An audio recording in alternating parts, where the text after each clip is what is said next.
Oftentimes, you're looking for a particular instrument. Could be a violin, could be a cello, could be a synth, could be a drum kit. But sometimes you need sounds that are a little bit different. Not necessarily instruments, but maybe they originated from an instrument. Today, courtesy of Grizzly Audio, we are looking at Origins Sound Design Toolkit. Coming in at just under 400 megabytes, it's really custom tailored to film, TV, and trailer composers. Let's dive in and check it out. So, depending on what DAW you're using, there's a couple different ways you can go about this. I use Logic, so you can click on this little icon up here and you can go to your files where you've downloaded the content, and then it's broken down to each one of these folders. So we can double click on signatures, for instance.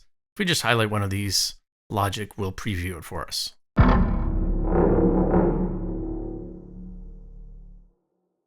Let's do a couple more.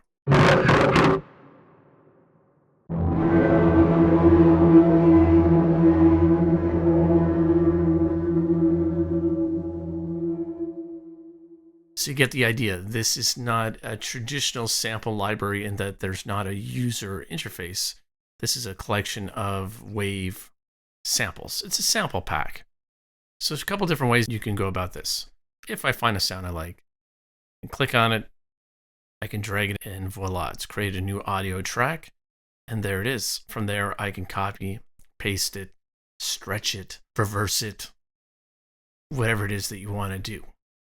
Or the way that I like to go about it is I load it into Logic's Quick Sampler. I'm just going to click on it. I'm going to drag it right in there. And now I have a playable sample that I can actually trigger with my keyboard. And this is just a way that I prefer to work. To each his own. Some people just like working with audio files. I love working with the keyboard and having things programmed as MIDI and then having them rendered out as audio afterwards, whatever works. Cool thing about this is, though, now you have access to all of Logic's kind of built-in things that you can kind of mess around with it, or at just a touch of the button, you can press your keyboard now, and you can trigger that sample very, very easily. So this is the way that I've set up my project. Any DAW, I think, pretty much should have some kind of built-in sampler, so might have to dig around, find it if you're not familiar with it. Or you can just drag in the audio files, whatever you prefer. Before we get into the project, I'm just going to play some of these sounds. So we've heard some of the signatures. I'll just play a few from each one. Let's listen to a couple of Brahms.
You get the idea. They are big. They are big sounds. As I'm playing these, it occurred to me that this kind of library or sample pack might also be very useful for video editors who are looking to insert some kind of sound effects for their own projects. So just kind of occurred to me.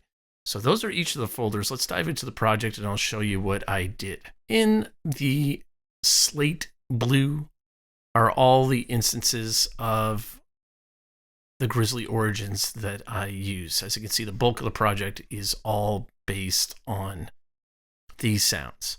And then I just brought in a couple of other sounds. This is the one that we just created, so we can get rid of that. Just wanted to bring in a pad and a little bit of percussion. That's it. 99% of what you're hearing is from the sample pack itself. There are no external effects. I didn't even EQ it this time around. I did add a little bit of reverb across most of the tracks and also a little delay on one. I'm going to show you something kind of neat that I did with one of the tracks. Aside from that, there's no compression, there's no EQ, none of that. So let's just play a little bit of this first one. This is the Origins Bram, number 5.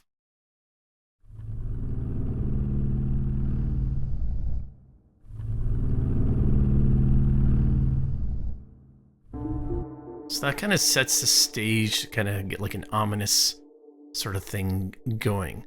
I wouldn't say this track is like a movie trailer track. Maybe it could be a film cue. Somebody go shoot a film and then we can put this in there. Okay, and then we get their hits.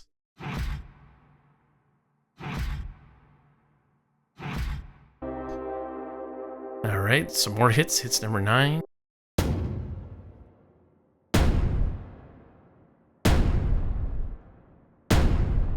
We got the downer number 6.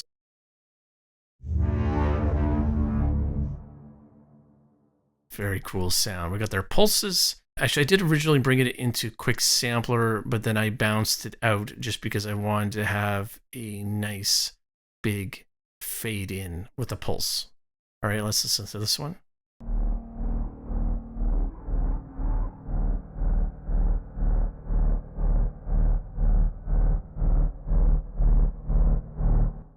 Just runs underneath the track, adds a little bit of tension. Then we get some booms. Number 8.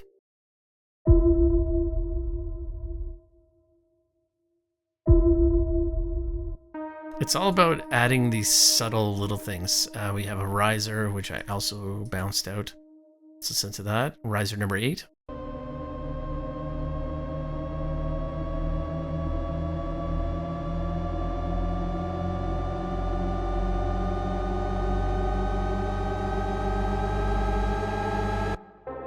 I like that one a lot.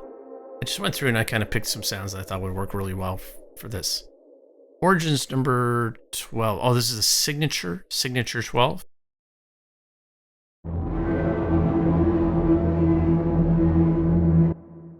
And then signature 4.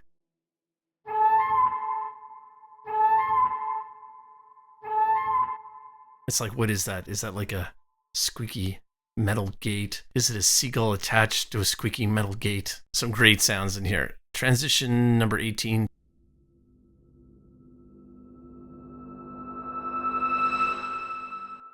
That's giving me major Inception vibes.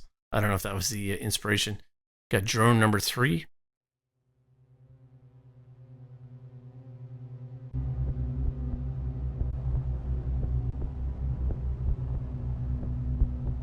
Very, very ominous. Fantastic.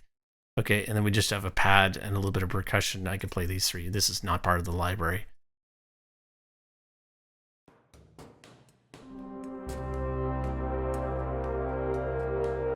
That's it. That's the only thing that I added that was not part of this library. I am going to talk about this one because I did something kind of interesting with it. At least I thought it was interesting. So I brought it in a Quick Sampler. As you can see, if you look up here, they actually show you the root key. So it was recorded in the key of D. However, this song I recorded in C minor. So because I brought it into Quick Sampler, I could play the part just using my keyboard, and then I literally just select it all, and I transposed down a tone to go from D to C. And then I added a little bit of delay. What I'll do is, if we go back to ping, I'll just play you what the original wave file sounds like, and then I'll play you what I did with it. So here we go. It's almost like something you'd hear like in a submarine, and now you can listen to the track and what I did with it.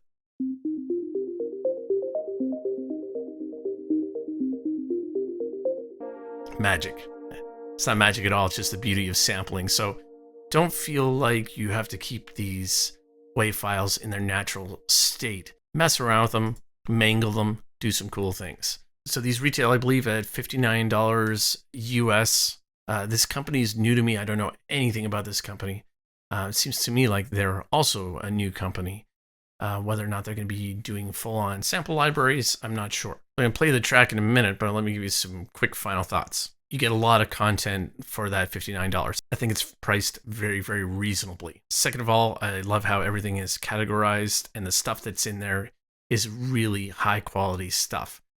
They've said that they've carefully curated these sounds, and I can tell. I don't hear any filler in any of these folders. Sounds are really good. They're really big. If you're looking for transitional kind of sound effects or those big thunderous sort of sounds, this is going to do very well for you. If I had one suggestion, and this is just based on how I work and my workflow, is I would still like to see these sounds incorporated into some kind of engine, even if it's small, and throw some, effects and stuff like that in there that I can process the sounds so I can mangle them without having to go into my DAW and effects and all that kind of stuff. But that's just me. That's just in terms of how I work. That being said, they sound fantastic straight out of the gate. On the flip side, the advantage of them being WAV files is you can import them into other plugins, such as Omnisphere. Sidebar, my website has been recently redone.